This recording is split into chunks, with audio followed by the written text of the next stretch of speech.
You're listening to the Whole Church Podcast, a proud member of the Anazal Podcast Network. Our efforts to educate and unite the church are made possible thanks to our sponsors on Patreon, Captivate, and Apple Podcast. You could join them on one of those networks, or you can support the show by making a one-time tip on our Captivate website down below in the show's description. You're listening to the Whole Church Podcast, a proud member of the Anazal Podcast Network.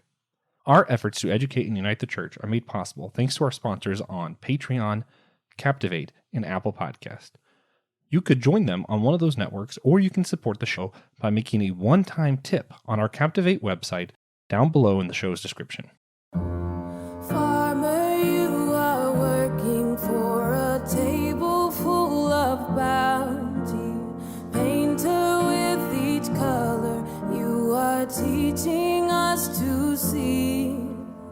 Nurse, yours are the healing hands that touch the poor and broken. May God's kingdom come, on earth His will be done. Ephesians 4:25 through 29 in the Christian Standard Bible say, "Therefore, putting away lying, speak the truth, each one to his neighbor, because we are members of one another. Be angry and do not sin. Don't let the sun go down on your anger, and don't give the devil an opportunity. Let the thief no longer steal.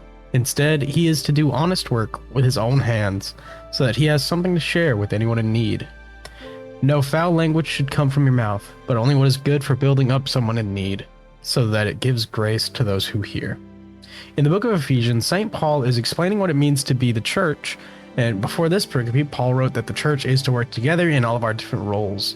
Here he insists that the church builds one another up in word, in deeds, and in ties to our occupational work to this idea. Joe, how do you think the way that we, the church, present ourselves in work ties into the idea of building one another up? Well, I mean, there's characteristics that should be intrinsic to the life and behavior of a Christian in every single aspect of how we do life and cooperate with one another. So if we're bringing those edicts and we're bringing those values into the various aspects of our life, it's going to affect how we engage with one another, how we do business with one another, how we live life among other people. Be close to us. Lord, have mercy on us. Lord, please put your hands on us day by day.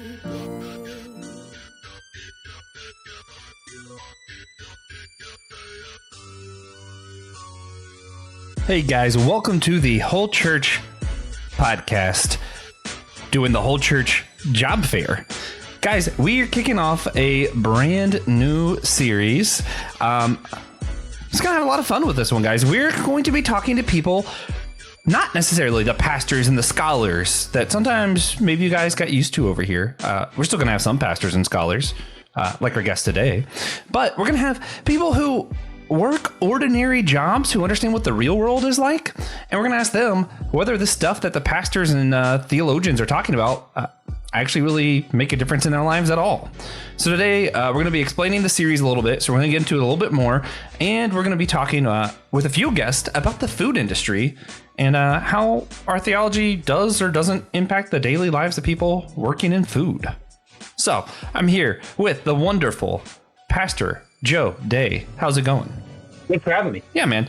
And we're also here, the other guest we mentioned, you should be familiar with, not only from our show in the past, but also from our sister show, Systematic Ecology. One of the hosts over there, and chef, and someone who has minister credentials involving schooling, the one and only Liz Clyde. How's it going? Hello. Good. Yeah. And of course, the reason for the season, the reason food exists. You know, at one point we were just kind of eating grass like the cows.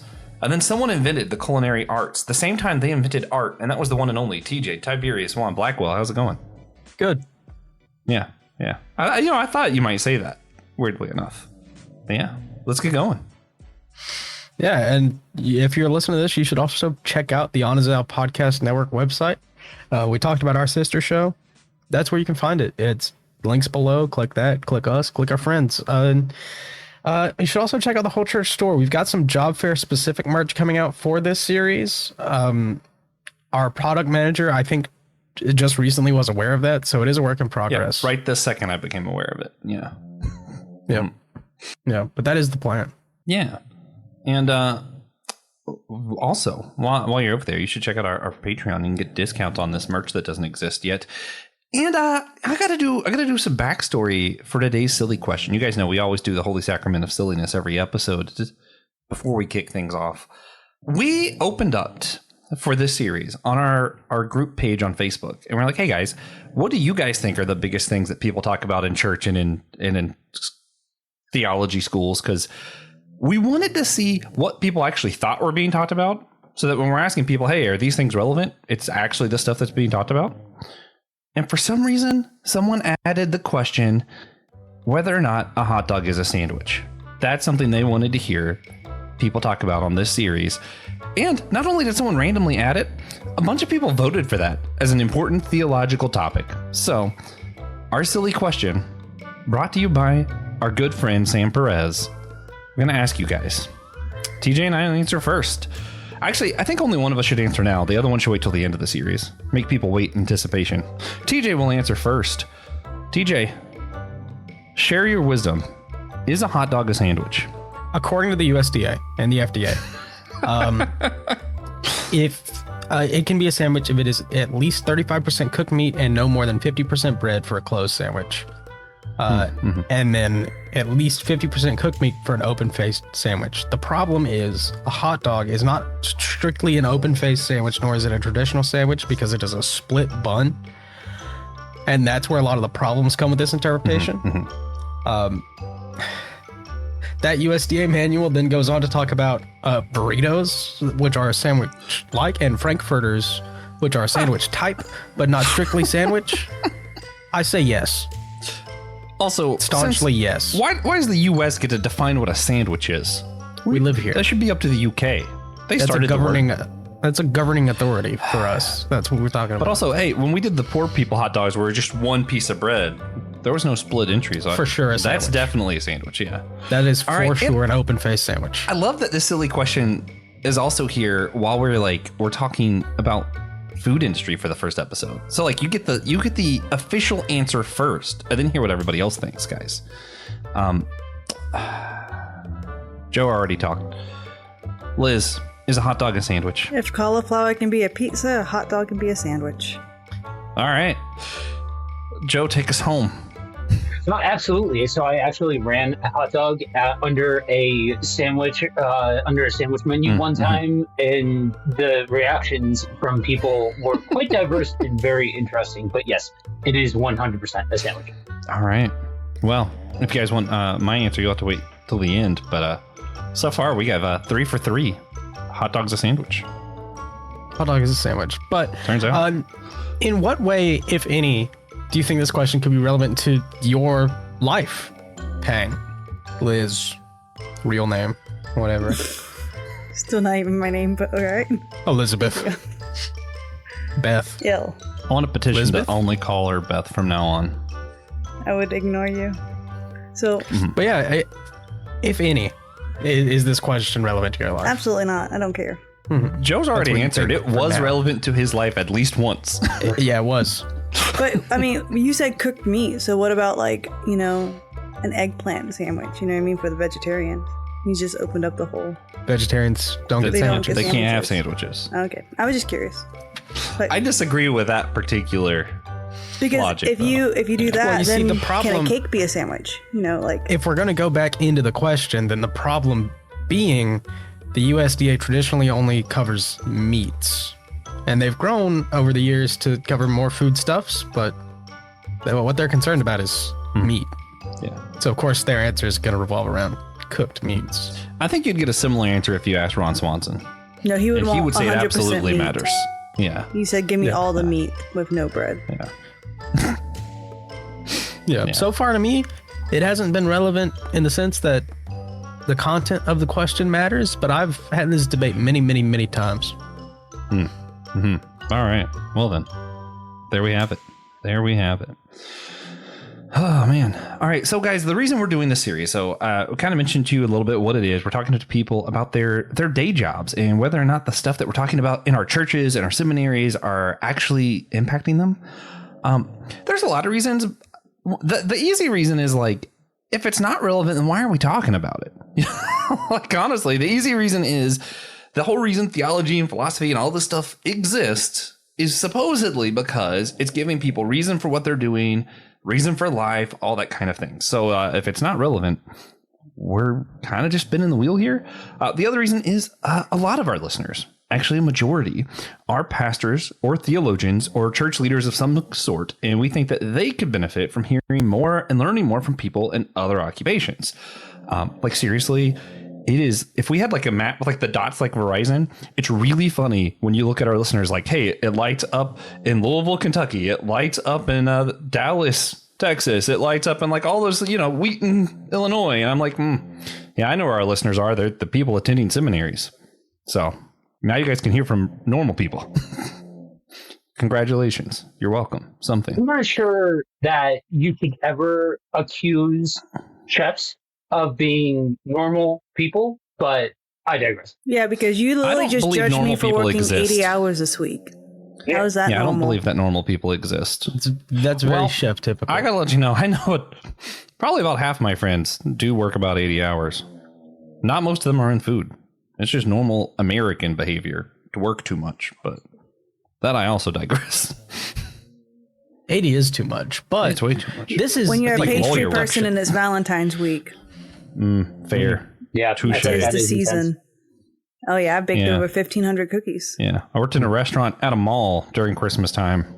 It was definitely typical then. Mm-hmm. Everybody called out rough. Except for me, basically, and TJ. That was rough. Yeah. But this is our introduction episode to the series, and we wanted to unpack some of mine and Josh's own history in the workplace to see what may be relevant as we go through the series. Yeah. So, TJ, where all have you worked? I know you've done welding. You're in food now. What other stuff do people need to know that like you've done as far as work? Technically, I run a ministry. Yeah. And I do own a business. We build computers. I don't say the computer thing's kind of interesting. Yeah. Yeah. And camp. But that's it. You work church camp. I think that counts. That's volunteer. That's volunteer work. No. If you write it right, it works on a resume. Not only does it not count, it's not relevant to this because it's that's church. true. It is still church related. Yeah, I have had a few different jobs in churches, pastor jobs. I think probably the most interesting one is where I did spend a couple years just starting up children's churches throughout a couple different cities. That was fun. But most of my work has either been in food or specifically grocery. I spent a lot of time working in groceries. Wiggly, remember? When you were in college? That is true. She did help me get a job at Piggly Wiggly once. But I had already worked in Harris Teeter before then. But that I still helped. recommended you.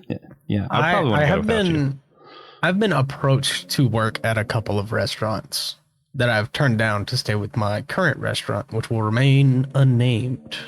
Oh, let's see. I'm going to for now. Cool. For now. Yeah. But I'm going to get to that in a second.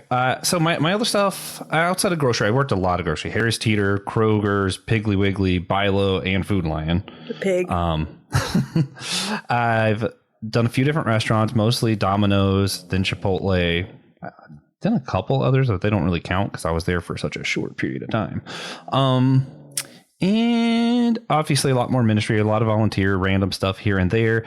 The other one that might be interesting and come up throughout the series, I worked for Shutterfly for a little while doing yearbook edits. So graphic design, photo editing, that kind of stuff is also a big part of my work career life. Yeah, but that's where we're coming from. It'll probably come out throughout the series, I feel like, most likely. But we do want to focus on you guys today. And specifically the food industry experience everyone's had. All four of us have some experience in food. I just kind of want to see if you guys can unpack some for our listeners, your history, both in the workplace and then also with the church, since both of you also have experience with the church in one way or another. We want to be transparent. We have a few guests that we're like, oh, hey, these are normal people, but also they've been pastors. So we don't want to be like, hey, just because we're talking to people about their day life does not mean they don't have any ministry experience. That's just not what we're here to talk about this time. So I want to start. I introduced him as pastor earlier. So Joe, what do you want to like as far as food? What is your experience? I'm just kind of unpack a little bit for us what you've done with food. Right. So I am a second generation chef. So I grew up around the industry, much to my family's chagrin. Took my way through college where I was going to school for tech. Absolutely fell in love with the industry and went with it. And so spent about 15 years traveling the country, working in kitchens, running kitchens in a variety of different states and contexts, including getting evaluated for a Michelin star, and where I fell out of love with the restaurant business. The industry is something, if you love it, if you hate it, it is torture. It is hell. And so specifically on the savory side, my fellow chef here will be able to give a different POV from the other side, but as a savory chef, it's intense if you don't love it. And so I stepped away for a couple of years, and then before I broke my leg, I got into private event stuff, pop-ups, different things like that. And since I am right on the heels of being back to regular life once everything is all cleared up and all of that, I have every intention of starting that up again. So, all right. Liz, what about you? What's your history with food? Your experience? What do you do? Oh, hello and, from the other side. Unpack your church experience too, if you want. Okay. Well, first, it's all about the cakes for me, the sweet stuff. I hate savory. I think it's stupid. So thank you, Joe, for doing the stupid stuff. Appreciate you. The reason why I will always skip dessert for savory, just for the record. Weighing in on the debate. Because you have to kind of like prep more for desserts. You can't just like whip out a cake. You know what I mean? Right. So you have to like take a little bit more planning. But then it's nice because I could prep ahead because I don't have to worry about like room temperature and all that stuff with baking and pastry. So definitely like two different side of the coin, but like super different. So I did grocery stores. My favorite, I think, was working banquets in a 5-star hotel. I loved plating like 200 to 500 plates of the same exact monotonous thing. It was just so satisfying for an OCD person. I've done like restaurants, hotels, cake decorator for Piggly Wiggly. I worked for their corporate and I called myself the cake drifter. It was very great because I would travel to different Piggly Wigglies, making sure the bakery was good to go. And now I call it my big girl job. I'm the director of recruitment for the college, but I have my little cake empire on the side where I do like different dessert caterings. I do have a couple corporate clients for like their logo cookies and yeah. And then for ministry, that's how I got into education. I was working for the church and then I started helping out with the college ministry, ran their extension site, and that's how I ventured into higher education and recruitment. Oh yeah, I also taught culinary for a little bit in one of the many avenues. But right now, work for myself as a cake person and director of recruitment for a college. So I stay busy. It's a lot of fun. Oh, and I married a pastor, so always at the church still. Yeah. And we love Taylor. He's also been a guest a few times. Yeah, he's the show husband, actually. Yeah, he's so good. I love him. You know what? I'm going to go kiss him later. I won't. Me too. You should. Oh, man. I kind of want to unpack a little bit because there's different, like when you say you work in food, you can mean so many different things by that. Like it's actually truly crazy. We already even got a little bit of it just from like pastry to savory stuff, you know. But like for TJ and I, our experience is in like what's called quick service restaurant. We both work for Chipotle. I meant to put a disclaimer on this, and this is going to come out probably throughout the series. There are some things we can and cannot say due to legal contract we have signed to work Tell for Chipotle. us the seasoning. What's the Krabby Patty secret formula? We cannot tell recipes. We can't give away the Krabby Patty formula, anything like that. We are allowed to say pastor. whether or not we like our job. We're allowed to say that kind of thing. We're allowed to talk about what we do. We're just not allowed to get into specifics, and we're not allowed to be like, here's the worst company ever and why you shouldn't work for Chipotle. We're actually just not allowed to do that. We're allowed to say we don't like it, but we're not allowed to tell you guys not to work at Chipotle. Yeah. So I did actually ask a lot of questions to some of our uppers because I'm like, hey, we're doing the series and I need to know what we're allowed to say. But so quick service is kind of like in between fast food and sit down restaurant kind of thing. It's actually like a little bit of the worst of both worlds. But that's part of why I love it personally, because you have that thing of like, hey, people expect their food immediately when they show up, but also it all has to be fresh. So you have to cook it as they show up. And that's a pain. We thank you for your service. An incredible pain. Yeah. Yeah. No, it's pretty much the worst thing ever, actually. I love my job. Yeah, I also love it though. Like I love like when you get like a really busy day, I'm the only person on grill and it's like, I'm going to make enough chicken for like the next 200 people in like 2 hours and it's going to be great. Yeah. Yeah. Just balancing the weight of expectation versus the expectation to wait. They don't want anyone in line for more than 30 seconds. I don't want to be in line for more than 30 seconds. So exactly. I also get it. Yeah. So some of the differences too come with like a lot of your fast food. I won't talk too much crap about it because Domino's is pretty much the same thing.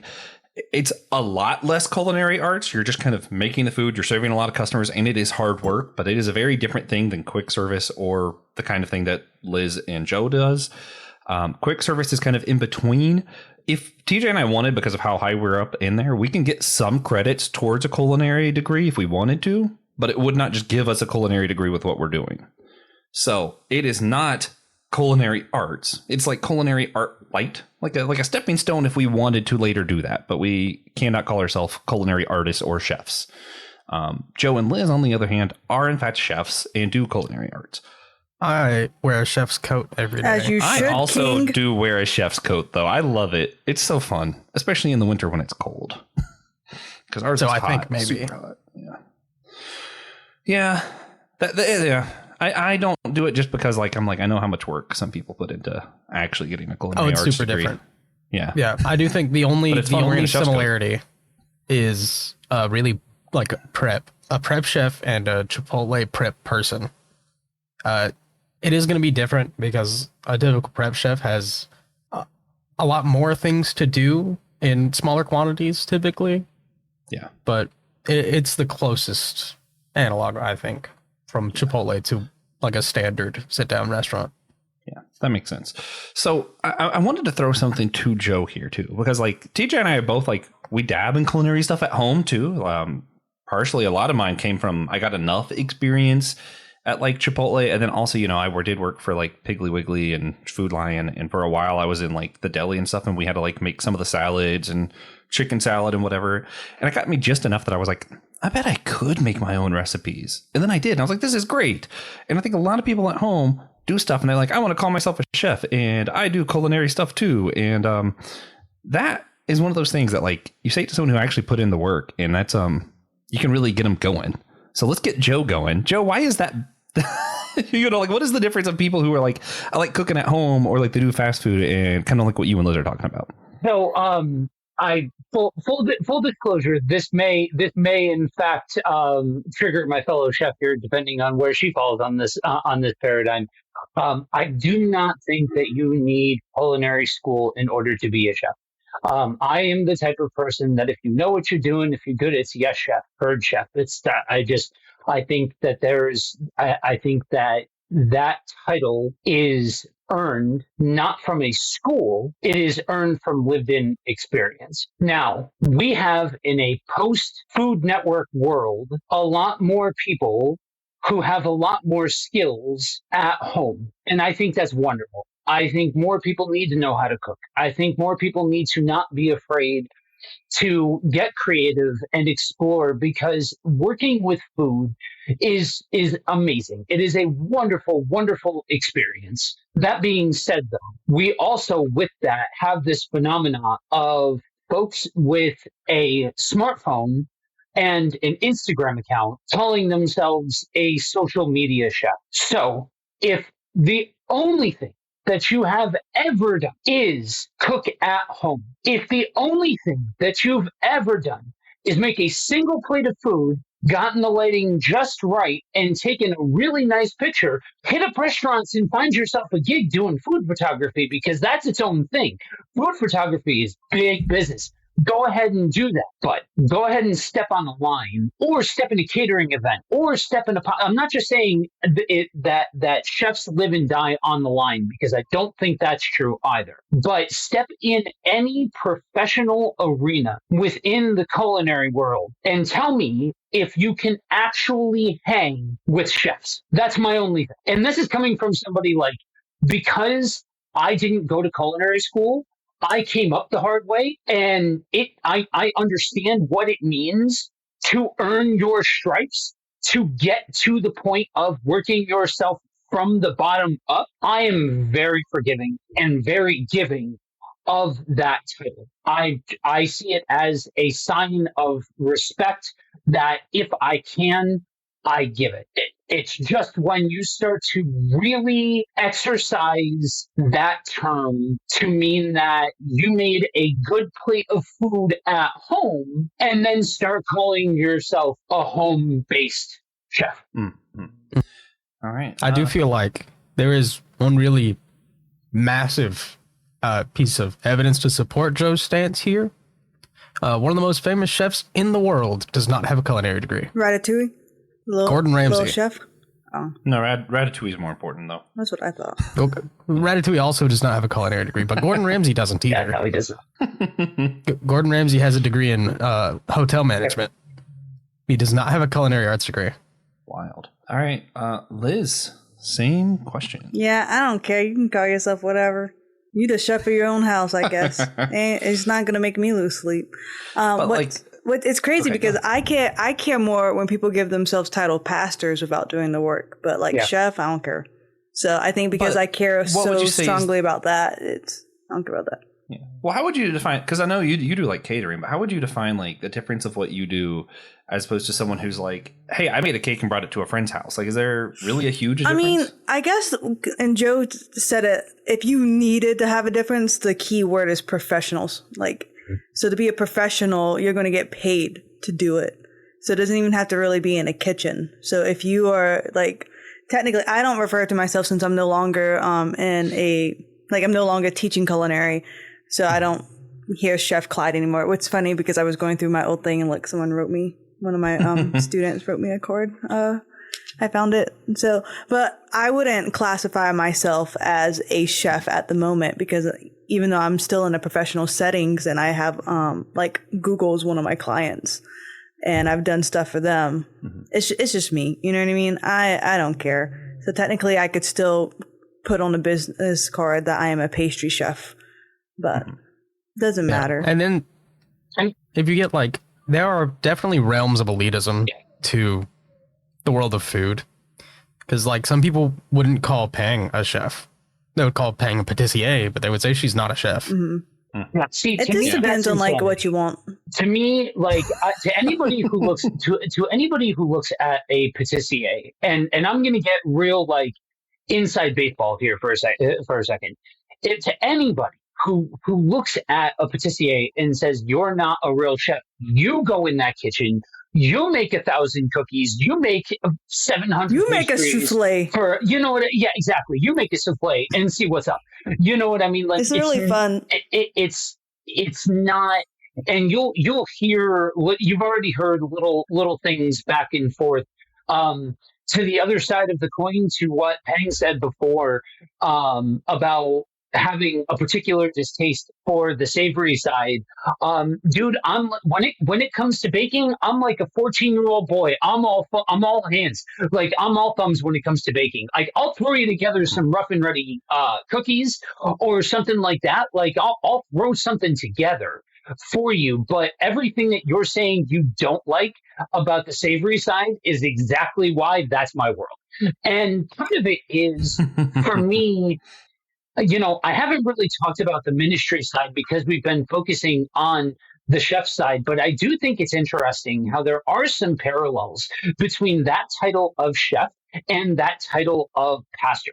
That for both of them, they are titles that in ways are earned by putting in work, by actually doing the thing, by actually fulfilling the tenets of what the call actually is. Anybody and everybody. I am a church planter as everything else. I that was my first foray into having that title of pastor. That was before getting ordained and all of that. And I had people calling me pastor at a point where I wasn't ready to have that title. I wasn't ready for that responsibility. So I'm right there with Pang about the fact that there is a whole group of people out in ministry that utilize that term, that phrase, just because they've either started a ministry, started a church, figured out, a means into a situation, or like social media chefs, you've got social media pastors where you start up an Instagram account and you can call yourself whatever you please on that Instagram account and start to build a following. To me, as far as the title goes, I fundamentally believe, and some people likewise to what Peng is saying, because I no longer work a line, and I pretty much am at the point in my life where I would never go back to working a line. For some people, I'll never be a chef again. To hell with that. Like that's something that you earn, and once you have it, it's once a chef, always a chef. So I would always, to Pang's situation and the fact that she's working for herself and doing those things and all of that, well, she might not necessarily hold close that title. To me, it would always be chef, because she put in the work, because she put in her stripes, because she earned it. You know what I mean?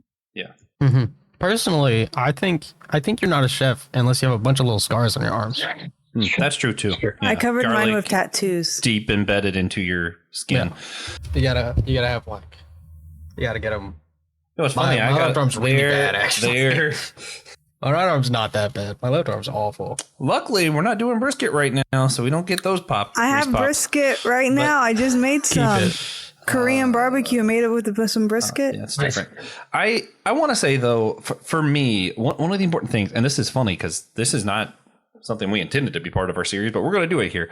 The chef and pastor thing, one of the things I find similar and why I actually do think titles are important. I don't like calling someone a chef or anything or a pastor without some kind of validation regarding safety, at least. So like if someone's not EcoSure verified or been trained in some kind of way where I'm like, oh wait, I know that the food coming from you is actually safe. Nah. I don't want to call them a chef because then I feel like I'm endorsing their food. And if they get somebody sick, that it's kind of my fault. It's why I don't want anyone to be like, it's why we don't promote managers until they've been validated EcoSure at Chipotle anyway. And the same thing like with pastors, like I don't need a degree, but like I need to know like who did you train under? Who did this? Like how do we know that you're actually someone safe, that I can trust other people in your care and I don't need to like rail against the system because this guy is dangerous, you know? That's just my thing. My thing is more about safety when it comes to titles than anything else. Because when you give someone a title, you're saying this is something that's trustworthy. Yeah. And we did want to talk about things that like what's normal in your occupation that others might not think about. In restaurants, you know, we've got like front of the house versus back of the house, day shift, night shift, that kind of thing. What stuck out to you? I mean, the big difference thing is just like the speed of culinary. Because someone can, you know, take 24 hours to respond to an email and that's their job, which is fine. But please, you know, don't do that. But it's the speed of it. Like whenever, for example, Valentine's Day, that's one day. Mm-hmm. Like I don't get to take my time baking these cookies. I don't get to take my time making all these chocolate covered strawberries. Like, so I have to plan meticulously to make sure I have all the ingredients. You have to do a lot of work before you actually start the work. So I have to make sure I have my prep in order. I have to make sure like for example, eggs are outrageous right now. So I had to like market research. Where's the best bang for my buck for the egg? So I don't lose any money because I already gave these people quotes like a couple months ago before egg prices went up. So now I have to honor my word. Well, that's rough. And yeah, that was fun. But it's just, so you have to, very few jobs you could just go to work and just do it. But you have to, in this situation, work before the work. There's so much that goes in before, like, you turn on those lights and everybody, I think the thing that people think about when they think about the restaurant business, is they think about the line, they think about service. They think about that time where orders are coming in and orders are going out. And don't get me wrong, that is a substantive part of a work shift. But what you don't see is hours upon hours of prep time going into it. If you're talking about private event, or you're talking about a home-based business, or you're talking about something along those lines, it's all of the prep work, like Peng is talking about, research and making sure that you've got everything ready to go, so that way you've timed it correctly, that you don't have a whole bunch of stuff sitting around because you've done it too early. Likewise, you can hit a deadline, and all like you could have easily 12 hours worth of prep time for a single 3, 4, 5 hour dinner service, and then have all of the closing stuff and get everything ready to go. That's why, like, my wife has a hard time, like, she's gotten used to it now, but it was hard for her at first when she realized just how broken my brain is when it comes to doing 87 different things at the same time. And the fact that I can multitask at such a degree, because if you cannot do that, the dead truth of it is you will not survive in the industry. It is just that simple. Yeah. I mean, I'm going to pile onto that a little bit and then add some other things, I think, and see what you guys think when it comes to food industry. But to pile on, like, literally, it made so much sense to everyone. Like, no one really thought about it at our store that they were having a hard time this morning. And someone said, oh, it's because Josh wasn't there Friday. No one had to question that at all. It's because, like, I am the one who orders the truck. And if the truck's wrong one day, that means all of the days the next week are going to be bad. They're all going to be bad days. Yeah. So like some of those things just make perfect sense. The things that are really weird in the food industry for me that I think you guys will probably agree. One, I'm going to say this one really quickly to move on to the other one. People talk about how, like, you talk like a sailor. Nah, people in food curse way more than any sailor that I know. Yeah. So that's just part of the culture. The other thing is, like, there's this weird, like, competitiveness. Even though you all have to work on a team, you always have, like, the front of the house arguing about the back of the house. You always have, like, morning shift doesn't like night shift, and night shift doesn't like morning shift, because, like, you're constantly like, oh, hey, I'm struggling now because what they did yesterday, so I'm mad at them, but also I need to work with them. So you have this, like, weird dichotomy of, like, constantly in competition but also constantly trying to work together, and it's a tension that never goes away and just gets worse and worse always. I love the competitiveness of a kitchen, specifically. It is fun though. A prep kitchen, because my boss's boss, guy who makes 6 figures, and if he wanted to, could just sit at home and do pretty much nothing most days. He doesn't, because he is pretty good at his job, but he could if he wanted to. More than willing, fully willing, used to ask for it, to come in and try to beat somebody's prep records in your store. Super fun. Yeah, I love that. Something that wants to make everybody better. That's what it's all about for me. Yeah, I had that record for a lot of cut time speeds in our region for our restaurant until the person beat me, and then the person who beat me got fired like a week later. So I don't think that counts. I could beat you. That's true, but you're not in my pack anymore, so I don't have to worry about that. Also, I trained you, so I feel like I still get some credit. A little bit. Maybe. It's interesting. Also, Josh groomed me. Josh groomed my entire life. Stop saying that. Hey, but speaking of, like, how camp doesn't count, you do know that, like, I helped run the camp kitchen once because they were just being so risk adverse. I had to go, like, teach them how to not make everyone sick. They're all just old people. They're harmless. Yeah. Well, they just don't follow health Harmless. I helped a little bit one year. Harmless. Okay. Anyway, any other things as far as like the culture of food industry that people should know about before we get into the meat of the episode 40 minutes in? Yeah, I've got to double down on the competitiveness, at least on my side of the kitchen. When I was active in the industry, I was a jerk. I was not. I pushed people. I wanted to make people better. Was what I told myself. But there is an institutionalization of a way, just a way that it's done. I was brought in a certain way, and in order to make real chefs, you've got to bring them in a certain way, and that is to dog them until they get better. And don't get me wrong, there are some people that are out there that have some of the best knife skills that you could imagine, or have become better chefs after working with me. But at what cost? You know what I mean? And part of it is there's only when you are outside of leadership, there's only a certain number. There's only a finite number of full-time hours to allocate, and so you've got to prove yourself to get those hours, to make sure that you are full time. When you are in leadership, there's this weird thing of I have reached the top of the mountain, and that means that every wolf is coming to knock me off the mountain. And so every time that we would get somebody that would come in and stage, anytime that we would get a new guy, it would be my goal to make sure that they knew who the guy was, that they knew who was head of the pack. Now, mind you, there is nothing healthy about what I'm describing. This is not good practice, and something that I have tried very hard now at this stage of my life, at this stage of my culinary career, to be able to give back to young chefs, to be able to give back to younger students. So that way, for all of the pissing and moaning and groaning that we do about not liking working with culinary students and all of this kind of stuff, then teach them something.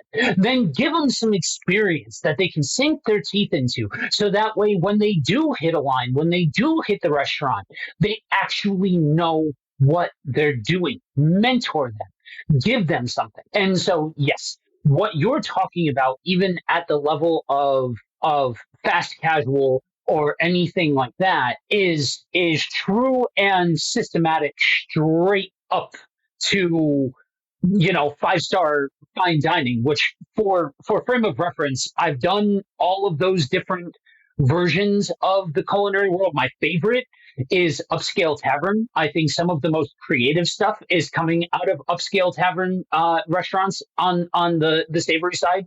Part of it is I don't think it should take 7 people to plate one single dish. That's just not, I'm saying. If you need tweezers to plate the plate, I think maybe we've lost track of things. I love molecular gastronomy. Super interesting. Not something I do, because I pretty much do need a degree for that. I just think it's awesome. Extremely impractical. And not nearly as groundbreaking as it seems, but I think it's awesome. So for the meat of these episodes, we wanted to walk through 12 big theological topics often debated by theologians, podcasters, and pastors to see how those ideas impact people's everyday lives. We've covered our everyday lives at one point or another, and it's food. So we're going to talk about the 12 topics that our Facebook group voted on as the biggest theological hot topics of our time. And we need you to tell us if you find the topic somewhat relevant, not relevant, really relevant, or you've never heard of it, which is fine and probably going to be normal. And then we're going to pick 1 to 3 of the topics to discuss further. Is everyone clear about the rules? Yeah. Yep. I almost said correct. Relevant, somewhat relevant. Not really. We're good. All right. Soteriology. And we'll just go Pang answer and then Joe answer every time. You want me to answer now? Yes. I guess it's relevant. Yeah, I guess so. Free will versus predestination. Relevant. I don't want it to be relevant, and but this unfortunately it is. In the workplace specifically is what we're talking about. So, atonement models. Nah. Continuationism versus cessationism Nah. in regards to the gifts of the Spirit. Well, actually, no. I had a conversation yesterday. Yeah, That that one's moderately relevant. Christology. Yeah. Yeah, I would say that's Relevant. God's nature. Oh, big one. Same. Social justice. Yeah. Same. Yeah, I feel like that one is really relevant. I just, we work in the South. The doctrine of Imago Dei. No, that's not relevant for me. Not in those terms, so I guess no. The nature of Scripture. Yeah. Yeah. Ecclesiology and missiology, which is what it means to be the church and how the church approaches. It's not relevant for the industry, but it's relevant in my life. Yeah, I would say the same thing. Demonology or angelology. Nope. Yeah.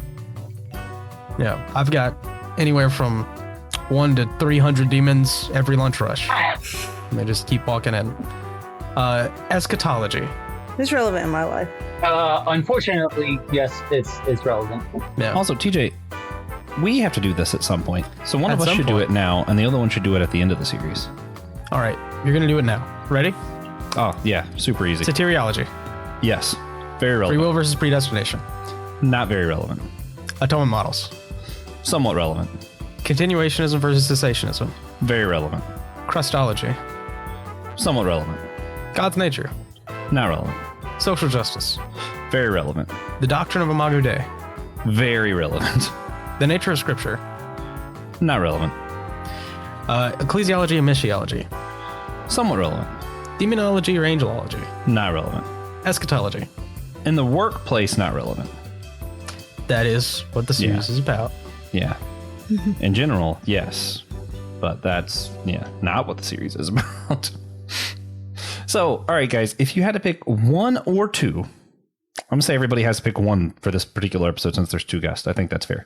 One of the above theological topics that you think are relevant to your day-to-day life to talk more about, what would it be? Let's start with Liz. If you had to pick one of the above that you think is relevant. Pretty much like the character of God one. I know y'all said it's something different, but that one. Character of God. Could you unpack a little bit of why that's relevant? Yeah, I mean, you talked about it a little bit, but a lot of people that I get in the industry and just topics is they just can't understand why a good God, or what in their words, supposedly a good God, will let bad things happen. So they don't get it. And it's like, well, why can't he just kind of like that Bruce or Evan Almighty thing? Why can't he just like snap a finger and everything be good and my life be good and stuff like that? So just kind of like understanding the God's character, and even like in love, you don't get your way. Like a parent will discipline you and like love you through suffering, but you still have to suffer. Yeah. All right. I like that. Joe, if you had to pick one of the 12 that you think's relevant to your life to unpack a little bit, what would it be? Yeah, so specifically around the industry, I would say the same thing, the nature of God, because so many of the other ones that have come up as well as that one kind of fall back, like if you follow the breadcrumb trail back to where the major point of disconnection is, it's a misunderstanding of the nature of God, or a lack of full and complete understanding to the nature or character of God.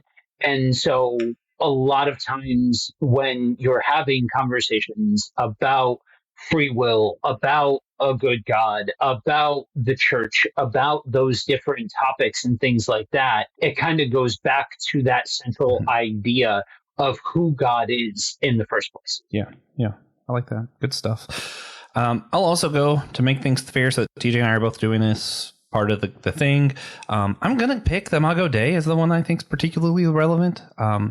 I feel like if we taught this better, because there's so many Christians in the world, people might treat each other better. Specifically, with the food industry, there are a lot of times where I see people treating other people as though they just simply don't matter. Like a customer's just like another number. Mm-hmm. Other people you work with, they're stepping stones, or they're just, you can talk to them like they just trash, whatever. And it's like, no, like let's see each other in the image of God. Like we're people who actually matter. I think it would make the workplace better and probably the world. Yeah, that is like the exact reason that I do love my job. Because I know the people who are like freaks about Chipotle and like can't wait to go like every day. Chipotle is my life. And I just like to make people's day better. So I'm able to take a lot of pride in the fact that I'm doing that for a lot of people. Yeah. Also, at the same time, I'm able to judge these people. Because why are you spending $27 on lunch 5 days a week? That's not what we're going TJ. And I'm just saying, it's a lot. It's a lot of money. I work hard for my money. That's true. I also would not spend my money at Chipotle. It's just so expensive. Frankly, mediocre food. Oh, wait a minute. Did I say the quiet part out loud? Not mine. That also does depend which store you go to, I think, personally. It does. It's not supposed to, but it does. Personally, I like Moe's better, but it's fine. I agree. They have more I'm allowed to agree about that specifically. options. Yeah, but bacon. Yeah. Bacon does belong on anything. That's why I don't call myself a chef. I will hold to that belief no matter what, pretty much. So, I've yet to find something. Do any one of the topics that we mentioned, do you think they're particularly irrelevant to your everyday life, Joe? Like, so one of these just like, yeah, that's never coming up.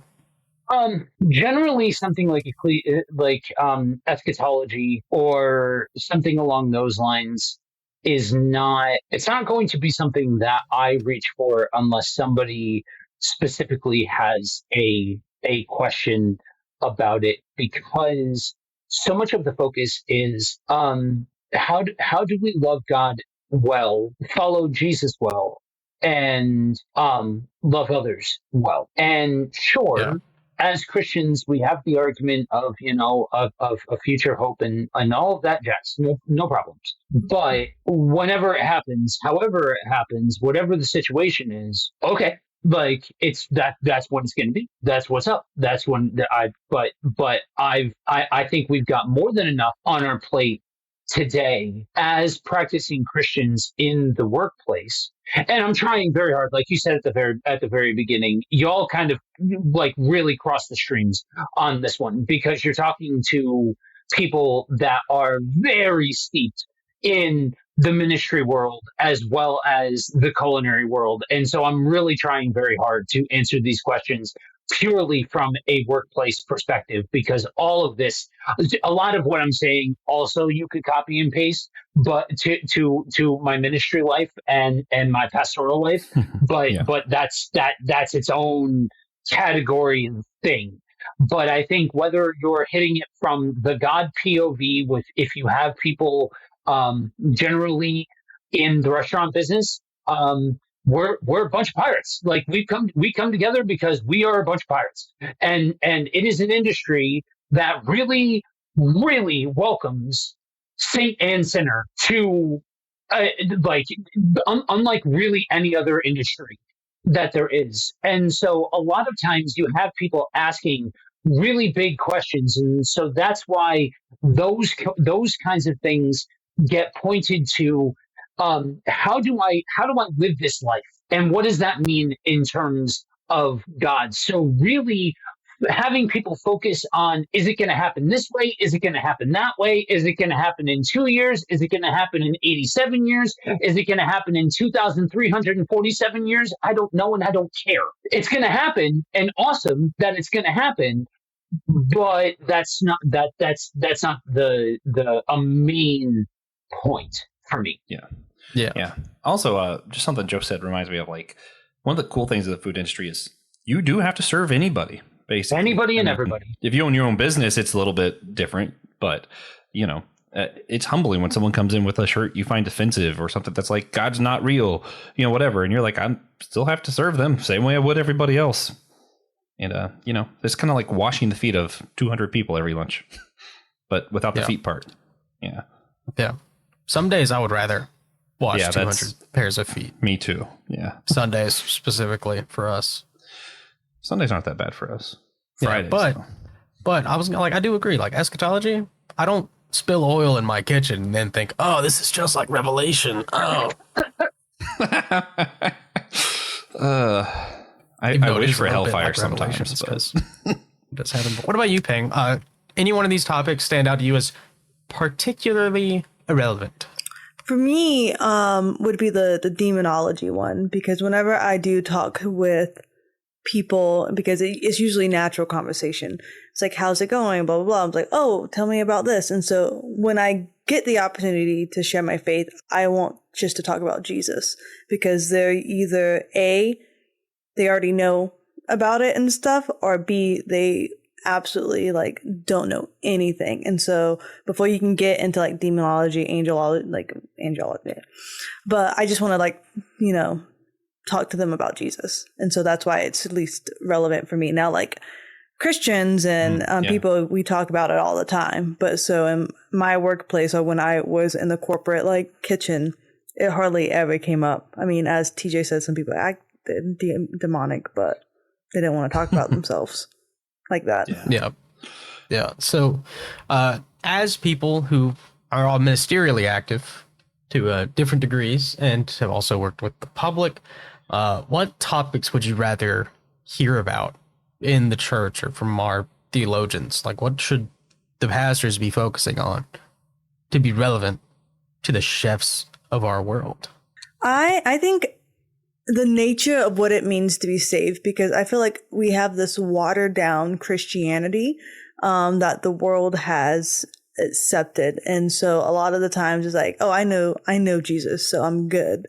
But they don't know what it means to be set apart. So I feel like that's something like we could focus on. Even the people who have been saved for 20 years and they think they have it all together, just having that fresh like connection with Jesus, I feel like that's really neglected. Mm-hmm. I think for me, it's about bringing it out of the classroom, out of the pulpit, and into the everyday lives of people. There is the main crux of what Jesus taught us is Matthew 5-7, and then the expectation is you go and do it.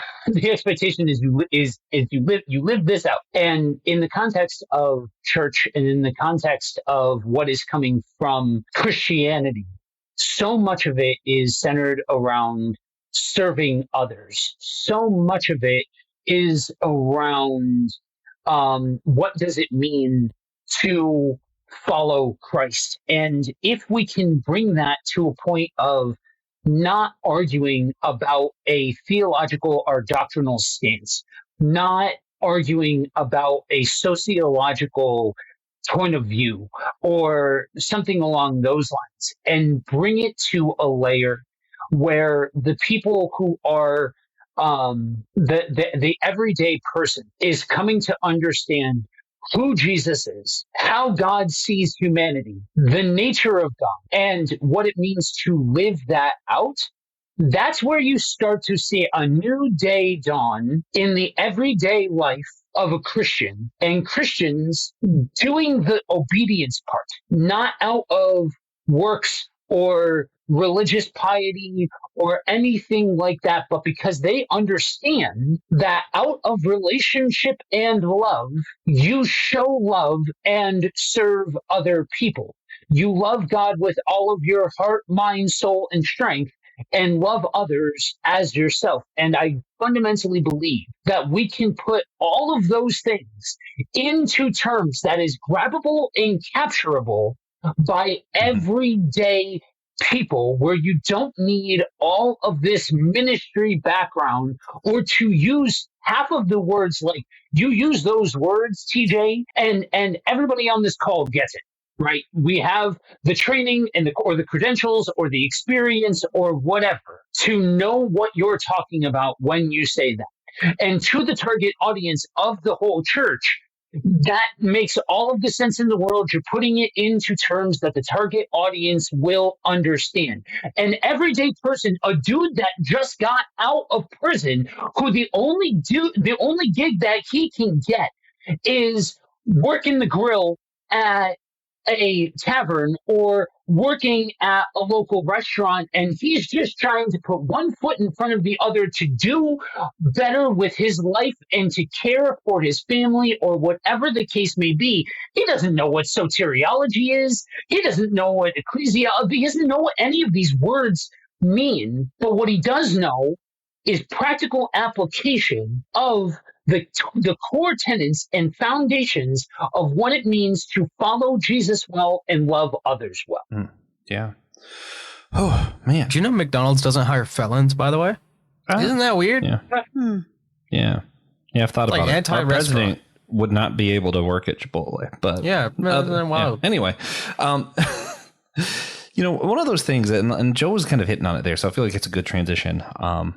Also, I forgot to mention this to TJ, but he's going to be writing down the answers to that last question we just did, 10A, as well as this next question, because after our series, we're going to have a roundtable of just pastors and seminary teachers and say, hey, here's what people said.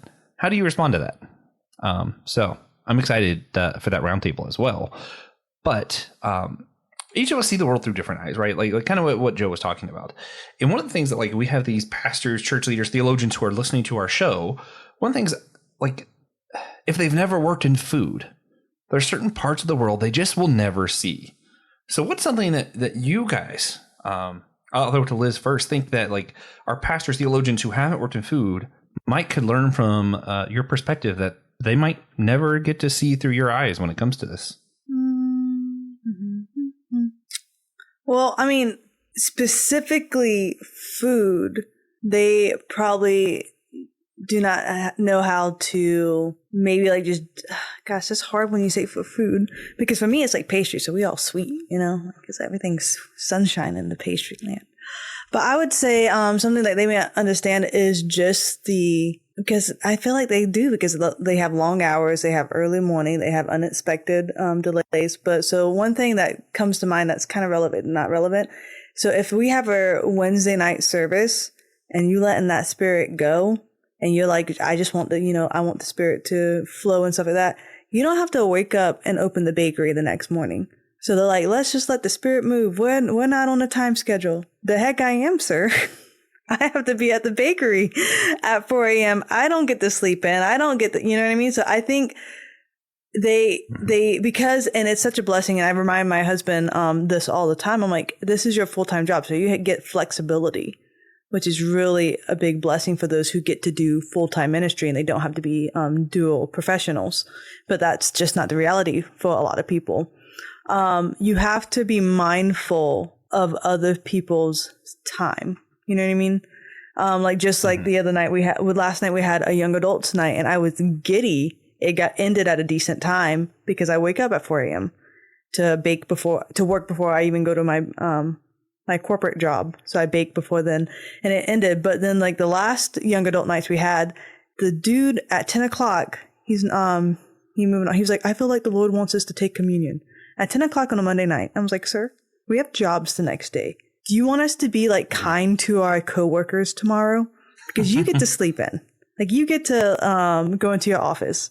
So I guess like that's something they can be mindful and to think about, just because, I mean, your church, if you look at it in a ministry setting, I mean, you need your volunteers. Obviously, like I don't want to say you're nothing without your volunteers because we're nothing without Jesus, but you just have to kind of like think of people's time, because yes, it's all about Jesus.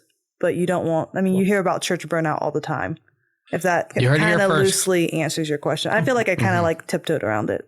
Yeah. Pang hates the Holy Spirit. I do not hate the Holy Spirit. I'm just saying you have If we would have added pneumology, she would have said, not that. No, I'm just saying it's hard. You forget about it because yes, like we love the Spirit. We love it when it moves. But like you don't want an elementary school teacher who has to be at class at 6:30, you know what I mean, the next day. You want them to be kind. You want them to be the best. You want them to show the love of Jesus. And I have trouble showing the love of Jesus with 4 hours of sleep. Yeah. No, I mean, I agree. I know Liz has to go. So you can leave whenever and we will miss you. I'll catch what you say about me behind my back later. I'm going to back you up. See it. Appreciate you. But no, I agree. Time is one of the big things, and that's one of the things, like, not just pastors, but even like my parents who just don't have similar jobs. Like, people in food typically aren't just working one job. I'm lucky that I get to, But like a lot of the people in food are working like several different jobs. They're also in school. They're also like, 500 different things. I am in 2 different master program and in school. And people are like, well, can't you just like once a month, like, that a Saturday you're going to have free? And I'm like, no, actually, I have 2 days free a week. One of them is constantly doing school. The other one is maybe I can sleep once. And, even when it comes to like, I'm going to speak directly to our pastors and let Joe also go off. But like, and TJ probably has some stuff he would add too. But like, not only is it like, I think the given answer people would expect is also true of like, hey, the Sunday crowd is also just the worst people. They are so rude.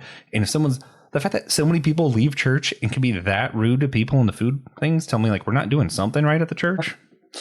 You're not going to get tipped by the church people. That's an issue. That's actually like a thing. So like that's not something that comes with thing. Like that's not over dramatized by like TV shows or social media or whatever. But like, first off, if you watch The Bear, there's a scene that is probably the truest scene. And for the sake of the 2 co-hosts here, I will not put them in a situation where they've got to find a censor button to cut this out. But one chef says to another chef, F brunch. My wife did not realize how true that was until we went to my former executive chef's restaurant that she opened up. And we were talking about how we used to run brunch together. And she unsolicited looks at me and goes, yeah, F brunch. And I'm like, yes, that's exactly it. But part of it is that crowd that does frequent a restaurant right after service is some of the absolute worst. Yeah. So maybe teach true to the spirit more too. But, yeah, I actually do firmly believe the reason that Chick-fil-A is closed on Sunday is not so that their employees can go to church. It's so that they don't have to serve anyone that just came from church. Yeah, I've actually heard from a lot of people, if they had a choice when it comes to catering, if they were allowed to just not cater to church events, they would, because they don't tip. Yep. But also, the main thing I actually wanted to say was like with the time thing that like Liz was getting at is like, also, it's like the way people talk in church, like they're giving you some wise advice. Just wake up a little bit early so you can read your Bible. I actually do that, but that means I'm waking up at 3:30. Like for people in food, that means something wildly different. You're like, oh, wake up a little bit late, stay up late or whatever. And like the way, like a lot of the times in churches, the way people talk about, you just find a little bit of time to read your Bible. And then I'm in here watching how early people have to get up, how the struggle is to just keep a restaurant opening, and then how late they have to close. And then I'm also in there like watching people on their lunch break, and I know how busy normal people's lives are because people are trying to run in there, grab a burrito real quick, and are like, oh man, I don't have 5 minutes to grab my food. And I'm like, they're complaining that they don't have enough time to grab food. And that's something I feel like a lot of our pastors don't realize, like and this isn't, this is me seeing people going to the restaurant. So this is like normal American life is just that busy. And I feel like a lot of our seminary teachers and pastors maybe don't quite grasp that.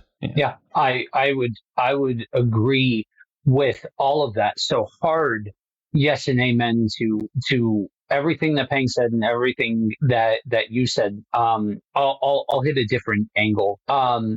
You had brought up before, Josh, that there is a grand equality when it comes to, if you walk into the restaurant and you are wearing clothes and you have money, then the people in the back of the house must serve you. It matters not who you voted for, what you believe, where you're from, or any of those things. So there is a forced equality of service in the restaurant business.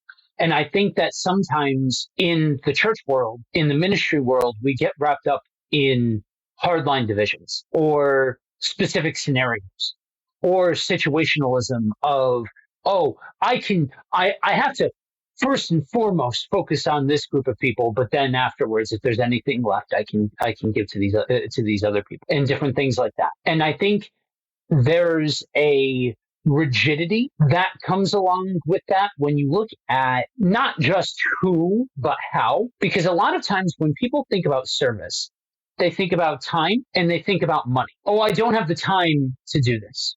Oh, I don't have the money to give to this. Well, what about a kind word? What about a well-placed phone call? What if you make a meal and take it to somebody? What if you just spend time with that individual. I think there's a creativity that comes out in the restaurant business that I think some chefs that have no idea about life outside of the ministry bubble that they can learn from and understand that there is so much creativity that can be brought into caring for other people, that how uncomplicated it is to love your neighbor well, and how much you can accomplish with just a little bit of resources. And not every single community event needs to be $500,000 and take 7 months of planning and have 14 different committees and all to get this whole big extravaganza done,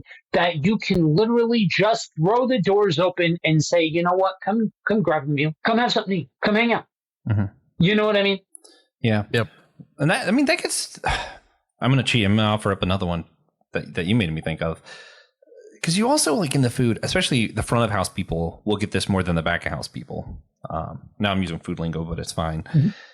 Something that I think pastors don't see is like a lot of our pastors and teachers spend a lot of time talking at people, talking to people. And even sometimes they're telling people to be good listeners.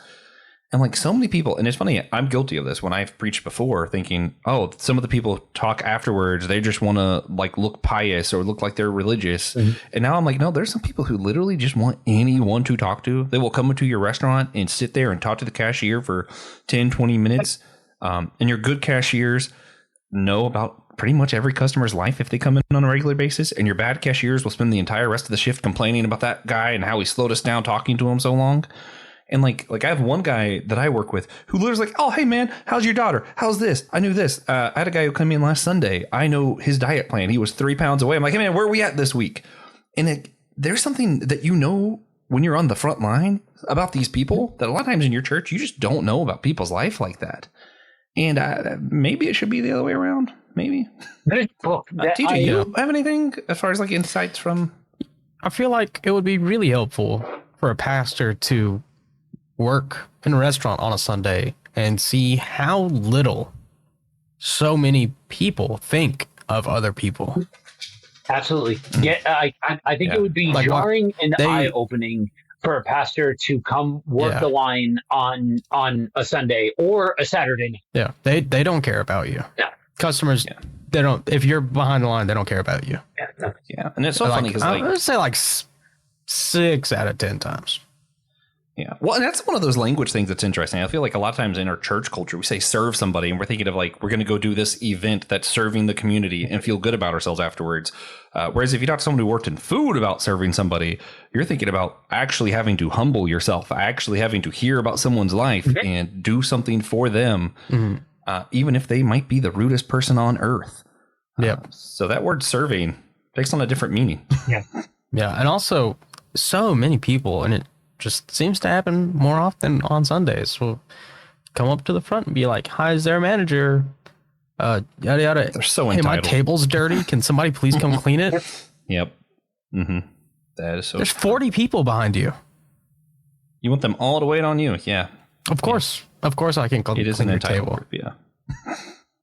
But also, no, they'll come complain about like the homeless guy sitting in the back. Like, is he bothering you, or is he just homeless in public? It's not okay for him to be in here where it's dry and warm. Yeah. Okay. Yeah, I'll definitely tell him to leave.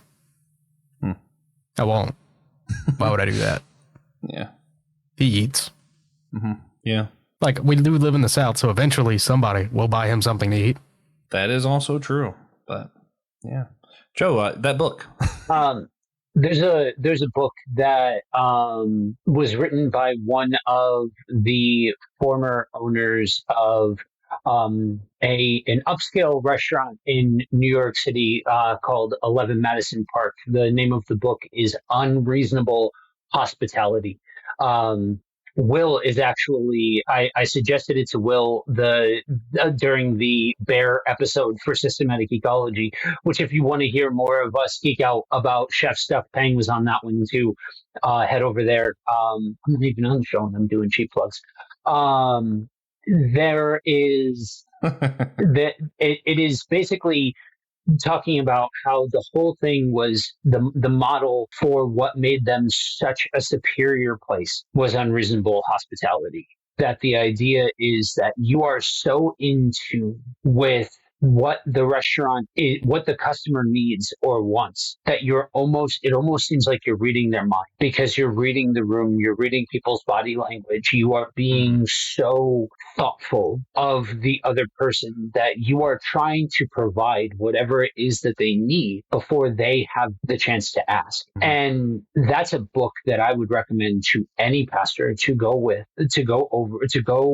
through with their staff, because I say this both as a chef and a pastor. It is our job to provide unreasonable hospitality. That is literally the name of the game. That is the very heartbeat of it. And I think sometimes we do get so lost on what is the doctrinal stance, who are we catering to, what are the numbers, how many people are showing up to the services, what's the budget, all of those kinds of things, and we lose sight of what it means to actually serve somebody, regardless of whether or not you like them, whether or not you would otherwise break bread with them, whether or not you agree with who they voted for, whether or not you think that they need to give some kind of public apology for whatever stance, whether or not you think that they're soft, whatever the case may be. This is the great equalizer that everybody needs to eat, and that in the restaurant business, your money spends, you are welcome. Yeah. Just speaking of hospitality, I want to rant for a quick second. Some people just don't get it, like that it's more worth it for to let something slip by so that they will come back. They're going to come back. You do not need to leave from behind the cash register and chase somebody down to get them to pay for a tortilla. Yeah. Yeah, it's just not worth it.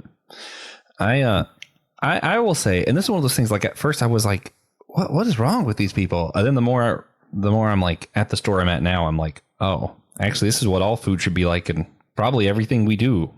I won't say the guy's name because I legally can't. The guy I work with though, I remember like one of the first days I came in, I thought it was so wild. And it turns out it's because he actually also works as a chef in other restaurants. So he's just mindful. Working the line, out of nowhere, he grabs a bowl, puts rice and beans in it. And I'm like, what are you doing, man? And he's like, it's cool. Guy walks through the door. I didn't see the guy's car coming. Apparently, the other dude saw his car coming and was, hey, man, how's it going? Is it going to be chicken or barbacoa today?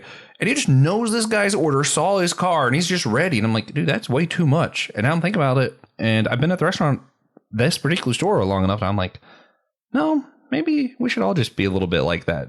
We know what kind of rice and beans he wants. We're not sure if he wants chicken or barbacoa, but I know him and I'm ready for him. And it's like, man. Unreasonable hospitality. Unreasonable hospitality. I like it.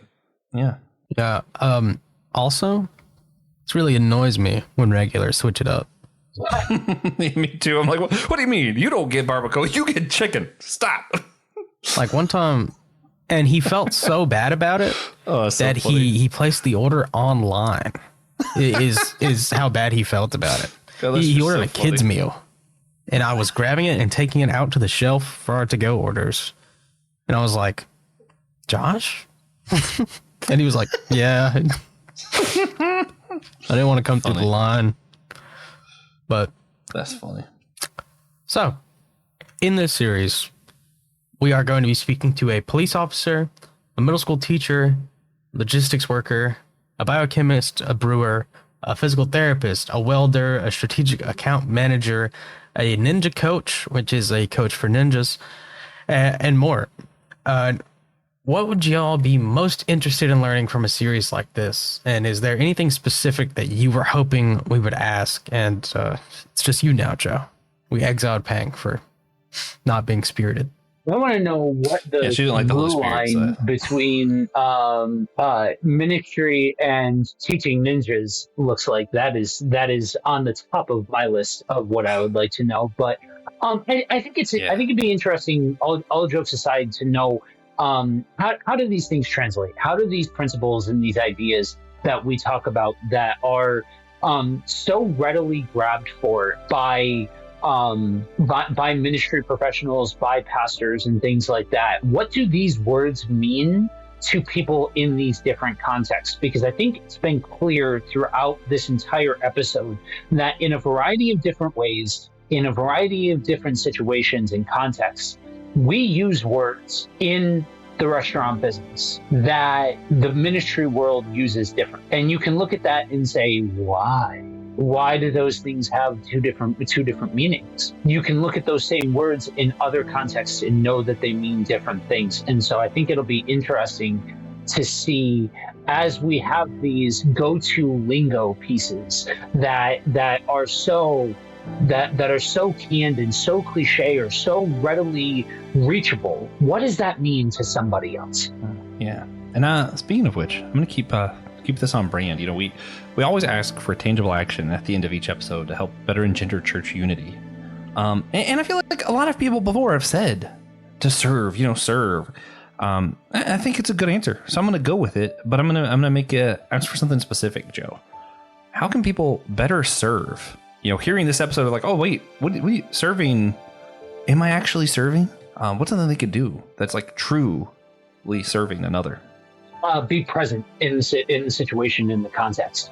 So rather than either treating somebody like a one-size-fits-all project or assuming that you think you know what the other person needs or wants, actually take time to be present in their context and ask them and find out how can you best use your time and talents. And if it's not that straightforward, be willing to get creative about it. If you know that a person just needs somebody to talk to, well, use a situation that works for you in your context and that will bring life to them and make it more dynamic than just it has to look this hyper specific way or it has to fit this specific criteria in order to be real service.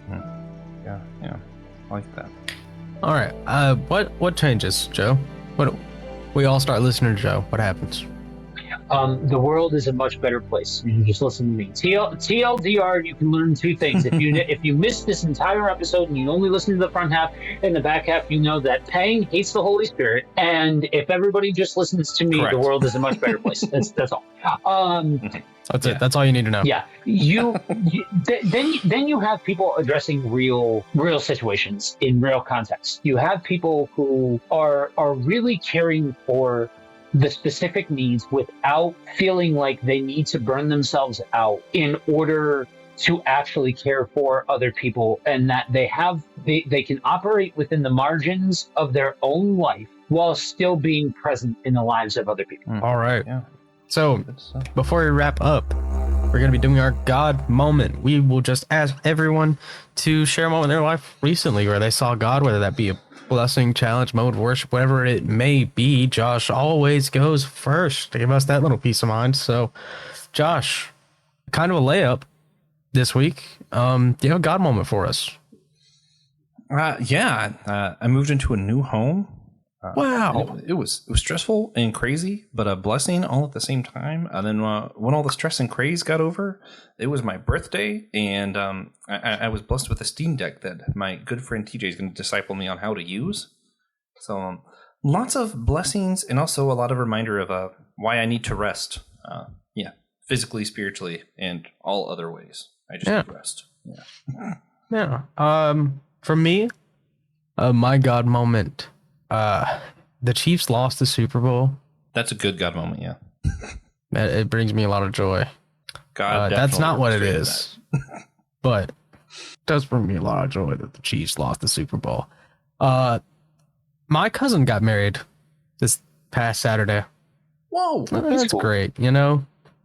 Yeah, if you find the picture on Facebook, TJ was dressed really nice. I was like, man, TJ looks good. Yeah, it's an awful picture.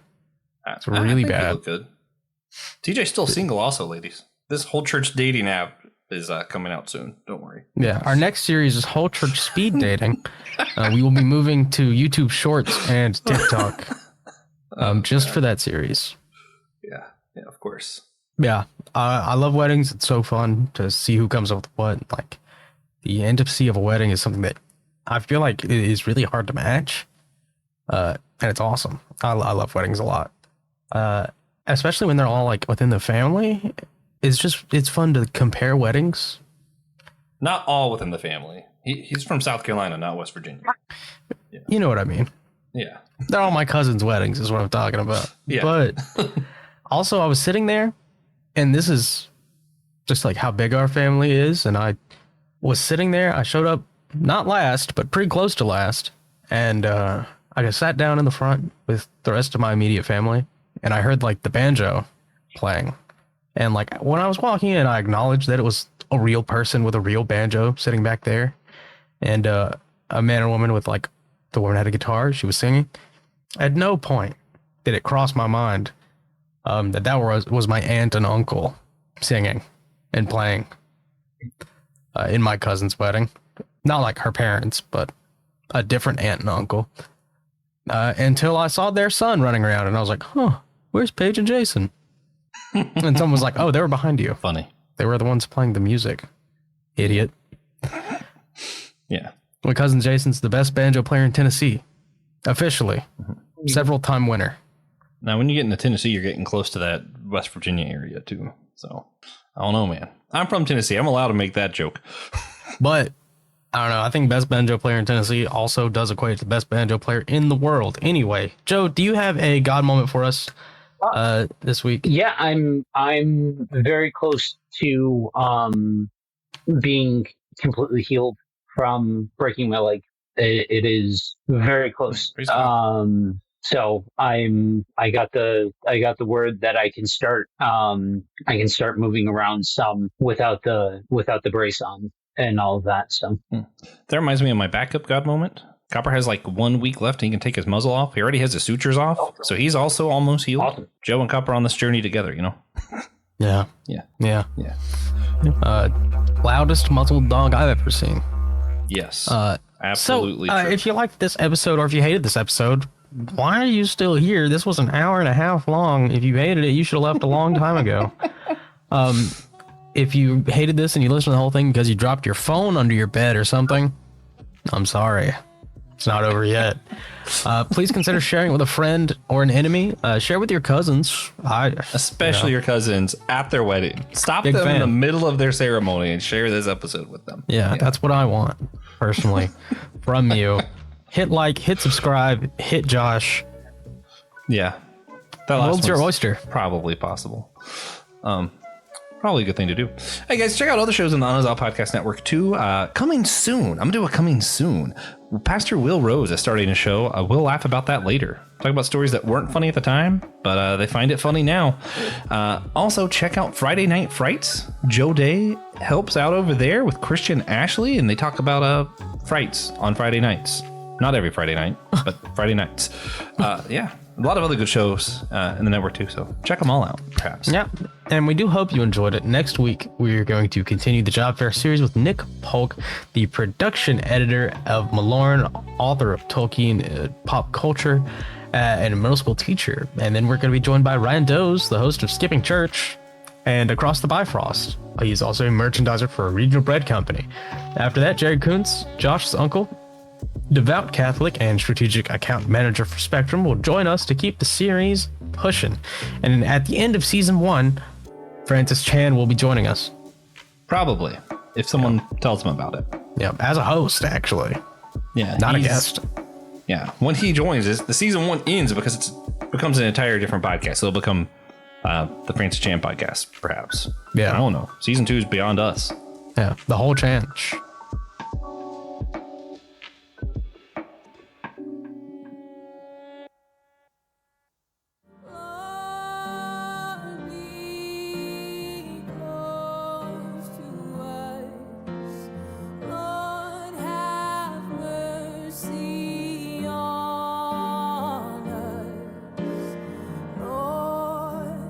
Please put your hand on